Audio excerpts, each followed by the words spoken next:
For more than 40 years, the twin crawler transporters at NASA's Kennedy Space Center have slowly traveled the gravel track between the massive vehicle assembly building and the two launch pads at Launch Complex 39. These mammoth beasts that first carried all the Apollo Saturn V rockets have since borne every space shuttle on the last earthbound leg of their journeys to space.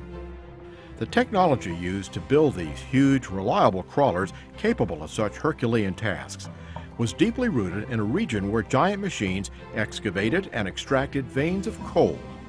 Engineers with the Marion Power Shovel Company of Marion, Ohio, adapted the technology in the early 1960s, and their know-how has stood the test of time. You know, one of the decisions that they had to make back then for Apollo was how to get the vehicle out to the pad, and they looked at rail and they looked at the barge, and both of those had issues, and then they finally settled on the crawler. And those guys that designed and built this thing really did a great job. It's a testament to the design and how they put it together that, you know, 50 years later, this thing is still, you know, hauling 12 million pounds around. When they built the crawler, they overbuilt it, and that's a great thing because it's able to last all these years. You know, I think it's a great machine. I think it could last for another 50 years if it needed to. It's capable, of course, moving the shuttle, all of its parts, and the mobile launch platform. I mean, we're talking about a 12 million pounds. The vehicle itself being 6 million, you have about 18 million pounds rolling down the road. And as might be imagined, it takes incredible power to move that mass. All right, this is one of two 2,750 horsepower, 16-cylinder Alco diesel engines. On the other end of these are two 1,000 kilowatt DC generators. So this engine and one just like it on the other end of the crawler is what makes us move. These engines have about 4,000 hours on them or so. So for a 45-year-old, really a 50-year-old engine, they're like brand new. Of course, we've maintained these engines, you know, over the years very well. So these engines will go for another 50 years.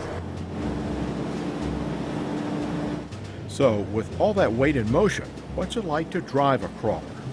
Steering wheel's about the size of a go-kart racer, but it's all electronic. It's all, you know, it's fly-by-wire, so to speak.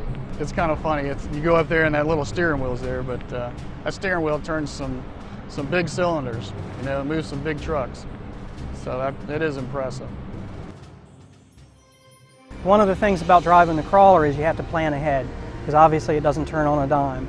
So you have to really be on your game, and you have to be thinking ahead about where you want to be 1, 2, 3 minutes ahead of time.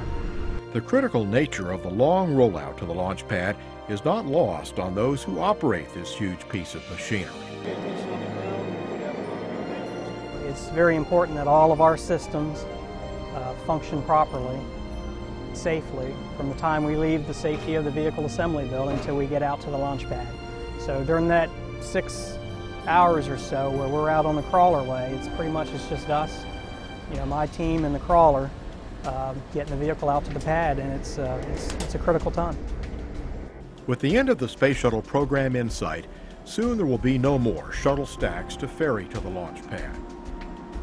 But to those who work on them, the trusty crawlers seem fully capable of moving future launch vehicles if called upon.